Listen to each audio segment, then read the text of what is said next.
mais c'est bon. Anne Romanoff. Bonjour Chantal. Bonjour, En retraçant mon le voisin. parcours de votre vie, j'ai eu le sentiment de découvrir la vie d'une héroïne romantique du 19e siècle. Chantal, vous êtes née dans une ancienne colonie française, comme les chantait Michel Sardou, dans une famille d'exploitants forestiers. De cette Indochine mystérieuse et envoûtante, chère à Marguerite Duras, vous serez bannie avec les vôtres durant la guerre pour vous retrouver dans les Vosges. Le choc a dû être rude.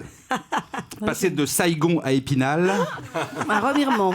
des bobounes à la tarte aux myrtilles, de la mousson à la neige. Pour la petite fille que vous étiez, ça a dû vous faire tout bizarre. À 20 ans, c'est comme jeune fille au père que vous découvrez la perfide Albion. Dans une famille aristocratique tout droit sortie de Downton Abbey, le duc et la duchesse de Belford. Ça, c'est romantique. Là, tout le swinging London se presse et vous y croiserez même les Beatles. Dans un vrai conte de fées, il y a toujours un prince. Et le vôtre, vous l'avez rencontré à 22 ans. Il n'est pas chevalier, pas roi d'un royaume imaginaire, mais sûrement le chanteur, parolier et compositeur le plus talentueux de sa génération. Jean-Jacques Debout, puisque c'est de lui dont il s'agit, va devenir votre mari, votre Pygmalion, votre épaule pour les coups durs et votre meilleur allié dans le métier. C'est lui qui trouve votre nom de guerre, Goya, et qui vous met en avant dans l'émission et le journal Salut les copains. Vous devenez ensuite l'égérie de Mademoiselle H. Tendre et embrassez la carrière de chanteuse un peu par hasard, car vous destinez plus à devenir comédienne. En 64, vous tournez dans un film majeur de l'histoire du cinéma, Masculin-Féminin de Godard.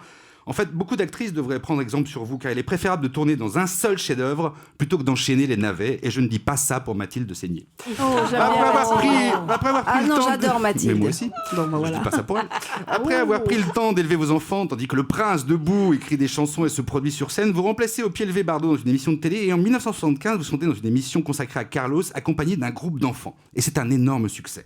Les enfants des années 70-80 ont trouvé leur grande sœur, leur meilleure copine, celle qui va les enchanter avec ses spectacles féeriques, la célèbre Marie-Rose. En plus de les délivrer des poux, Marie-Rose embarque les petites têtes blondes dans son pays imaginaire et bienveillant. Bien sûr, les pisse-froids et les casse-délires professionnels feront la moue devant votre succès. En quelques années, vous deviendrez la Janis Joplin des enfants, la Gloria Gaynor des petits, la Diana Ross des morveux. Puis, après un passage à vide, vous devenez comme Mylène Farmer, Marlène Dietrich ou encore Anne Romanoff, une icône gay. Vous êtes aussi une des pionnières de la condition animale en France, avec votre lapin qui venge tous les animaux de la forêt. Au nom de tous les enfants, je vous remercie de votre présence parmi nous ce midi, madame. Europe 1, ça pique, mais c'est bon.